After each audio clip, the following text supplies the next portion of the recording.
పరిశ్రమగా విస్తరించాలని తెలంగాణ మంత్రి నిరంజన్ రెడ్డి వ్యాఖ్యానించారు. దేశం మొత్తం వ్యవసాయ రంగంలో రాష్ట్రాన్ని ఆదర్శంగా తీసుకుంటుందన్నారు. వ్యవసాయానికి ఆధునిక పరికరాలు అందించడం ఎంతో అవసరమన్న ఆయన భారతదేశంలో వ్యవసాయ పనితీరు మారాలని తెలిపారు. సీఎం కేసీఆర్ నియోజకవర్గంలో నూతన ఆధునిక పరికరాలు, పరిశ్రమలు ఏర్పాటు చేయడం సంతోషకరమన్నారు. తెలంగాణలోని 5 కోట్ల జనాభాలో 96% 5 ఎకరాలలోపు రైతులేనని మంత్రి వివరించారు. సిరిసిల్ల టీఎస్ఐసీలో 60 కోట్ల రూపాయలతో 20 ఎకరాల విస్తీర్ణంలో నూతన అగ్రి పరిశ్రమను ఏర్పాటు చేయనున్నట్లు చెప్పారు మంత్రి నిరంజన్ రెడ్డి.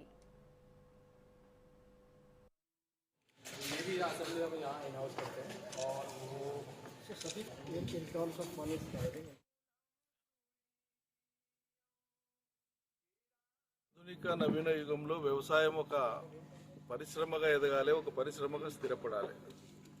వ్యవసాయం ఇంకెంతకాలం కూడా సాంప్రదాయ పద్ధతిలో సాగేటువంటి సాగు విధానం కాకూడదు.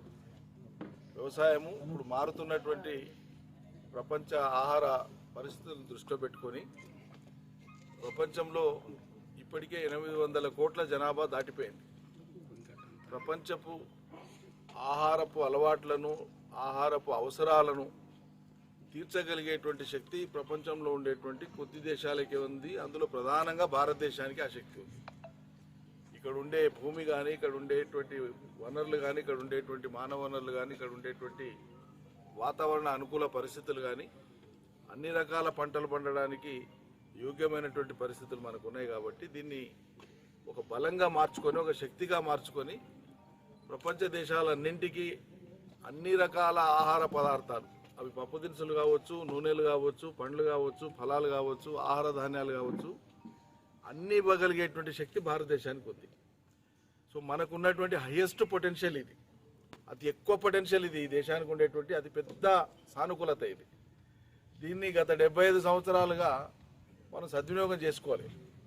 ఎంతసేపటికి ప్రజలకు కడుపు నింపడమే ఒక మహాభాగ్యంలాగా కంట్రోల్ బియ్యం ఇచ్చి చేతులు దులుపుకునే కాడికే కాలాలు గడిచినాయి తప్ప.